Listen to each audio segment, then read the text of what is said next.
जय श्री श्याम भक्तों, बैसाख का पावन महीना चल रहा है।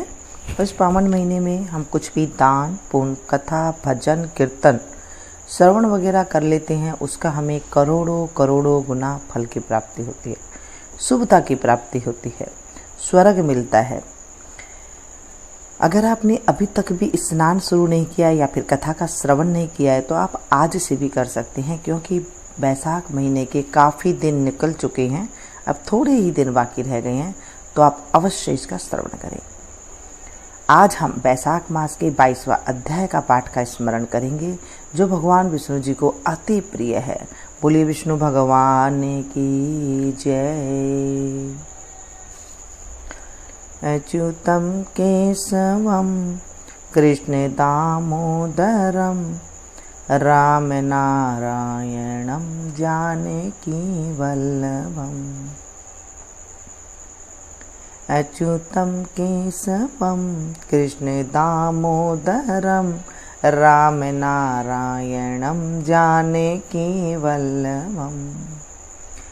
कौन कहता है भगवान आते नहीं, कौन कहता है भगवान आते नहीं, हमें मीरा के जैसे बुलाते नहीं, हमें मीरा के जैसे बुलाते नहीं।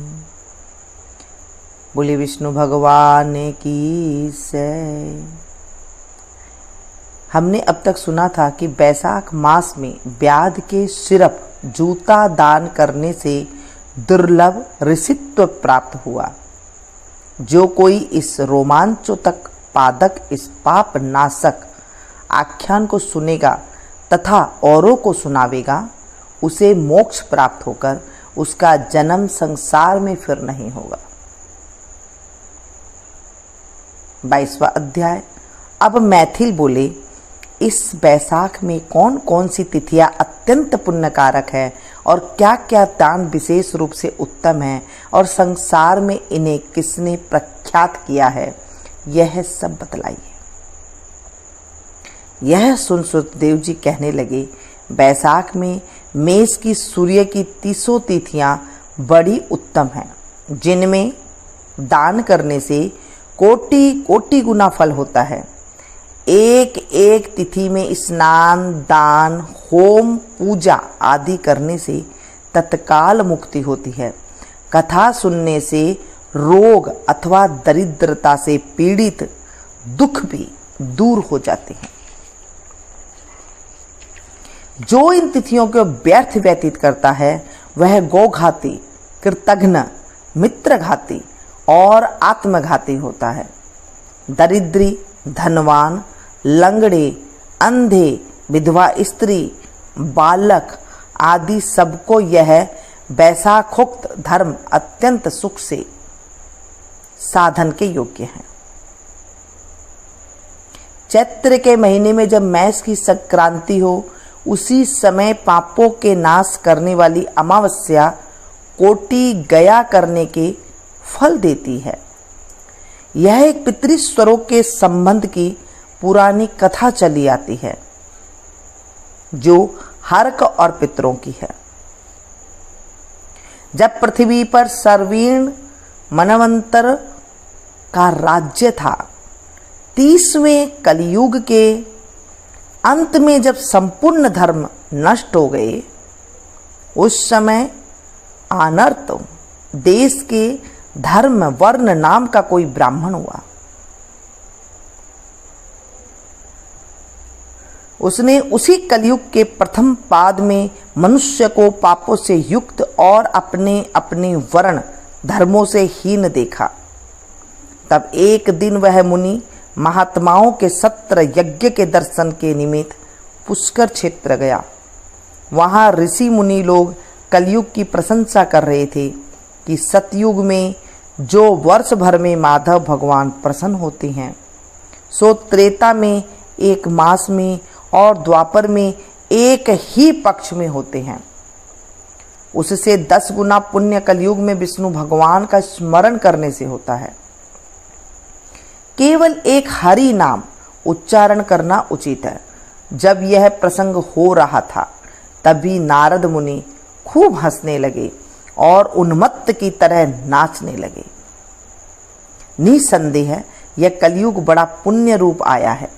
केशव भगवान क्लेश नाश करने वाले स्मरण मात्र से ही प्रसन्न होते हैं। परंतु कलयुग के आगमन में आप लोगों का यहाँ ठहरना उचित नहीं है।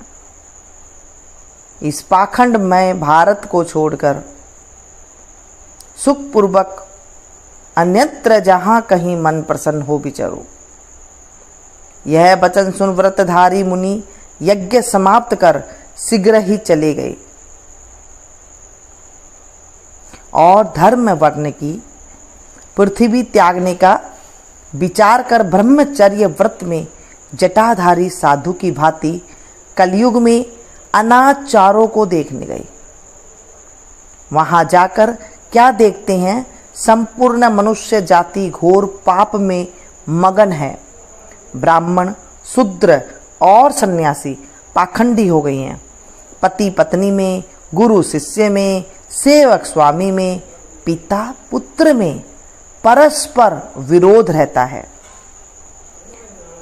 ब्राह्मण शूद्रवत गो बकरी के समान हो गई हैं।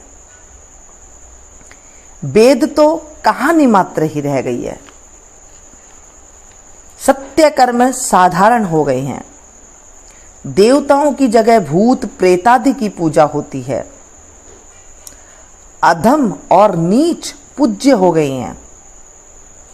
इस कलयुग में भ्राता भगनी से, पिता पुत्री से संगम करते हैं। साधु महात्माओं का अपमान होता है। पापियों का सत्कार होता है, इत्यादि घोर दुराचार हो रहा है। यह सब देखते घूमते वर्ण धर्म आश्चर्य युक्त हो पितृलोक को गया। वहां पितृगणों को बड़े भयंकर दुखों और अंधकूप में पड़े हुए त्राही त्राही करते देखा। जहां किसी प्रकार का सहारा नहीं है, उन्हें देख बहुत विस्मित हुआ और दयालु होकर बोला, तुम कौन हो? तुमने ऐसे कौन से घोर दुष्मर्ग कर्म किए जिनसे तुम यहाँ पड़े हो? तुम किस गोत्र में उत्पन्न हुए हो और तुम्हारा कैसे उद्धार होगा? यह सब तुम मेरे सामने कहो, तुम्हारा आज ही कल्याण हो जाएगा। उसके ऐसे वाक्य सुन दुख से व्याकुल पितृस्वर प्रसन्न हो दीन वाणी से कहने लगे, हम श्री वत्स गोत्री हैं, हमारा वंश पाप से क्षीण है। हमारे लिए पिंड देने वाली कोई भी संतान नहीं है। इसी से हम दुरात्मा अंधकूप में पड़े हैं। हमारे कुल में एक धर्म वर्ण ही बड़ा यशस्वी है। वह सबको छोड़ अकेला ही विचरता है। उसने गृहस्थी धारण नहीं की है। वही दुर्वा का तंतु रूप है कि जिसे पकड़कर हम लोग लटक रहे हैं। अतः धर्म वर्ण की आयु क्षीण होने पर इस अंधता मिसा दुर्गम कूप में गिर पड़ेंगे। इससे हे तात, तुम पृथ्वी पर जाकर धर्म वर्ण को समझाओ कि तेरे पितृस्वर दुख से पीड़ित केवल तेरे एक दूब के सहारे लटक रहे हैं। तेरे मरने पर और संतान न होने पर हम और तू सब अंध ता मिश्र कूप में पड़ेंगे। इसलिए गृहस्थ धर्म ग्रहण करके संतान वृद्धि करो। जब वह संतान गया को जाए, वैशाखोक्त धर्म करे, विष्णु भगत को एकादशी आदि व्रत करे और विष्णु भगत हो एकादशी का व्रत करे और वह पाप नाशिनी कथा सुने, जिससे उसकी 100 पीछे की और 100 आगे की पीढ़ी नरक जाने से बचे और हमको तथा उसको ऊर्ध्व गति प्राप्ति होगी। तुम ऐसे सत्य वाक्य समझाकर धर्म वर्ण को ग्रस्त में प्रवृत्त करो। पितृस्वरों के ऐसे वचन सुन अचंभे में पड़ रोता हुआ हाथ जोड़ नमस्कार कर धर्म वर्ण बोला, हे महाराज, मैं ही दुराचारी तुम्हारा वंशधर धर्म वर्ण हूँ। मैंने यज्ञ में महात्मा नारद जी के कहे हुए वचन सुने, फिर पृथ्वी पर बहुत से पापी मनुष्य को देख कुसंगति के डर के मारे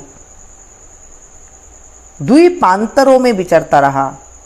इस तरह इस कलयुग के अंतिम पाद में भी 3.5 भाग व्यतीत हो गए। मैंने अब तक आपका दुख दूर नहीं किया।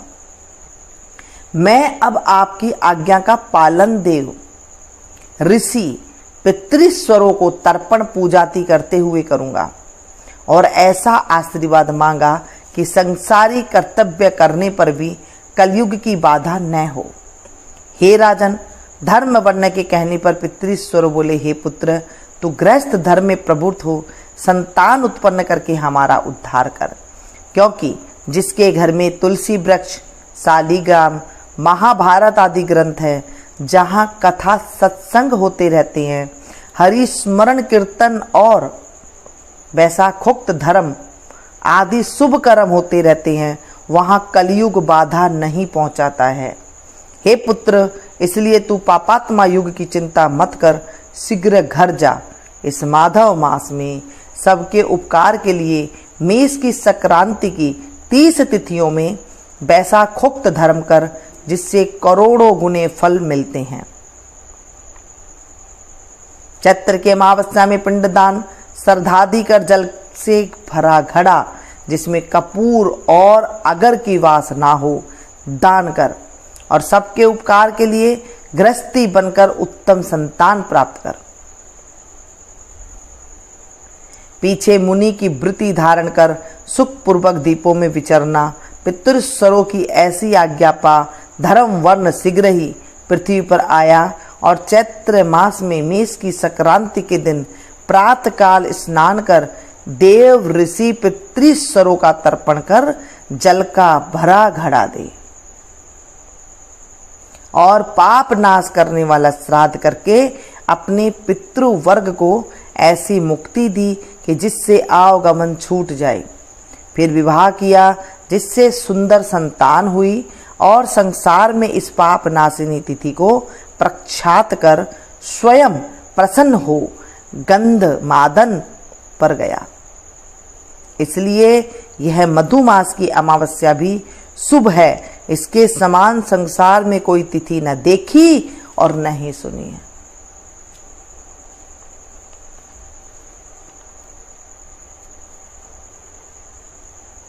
इस परम पापनाशक आख्यान को जो कोई सुनेगा और सुनावेगा, उसे मोक्ष प्राप्त होकर उसका जन्म संसार में फिर से नहीं होगा। बोले विष्णु भगवान की जय। शांताकारं भुजगशयनं पद्मनाभं सुरेशं विश्वाधारं गगनसदृशं मेघवर्णं शुभांगं लक्ष्मीकान्तं कमलनयनं योगविद्यारणगम्यं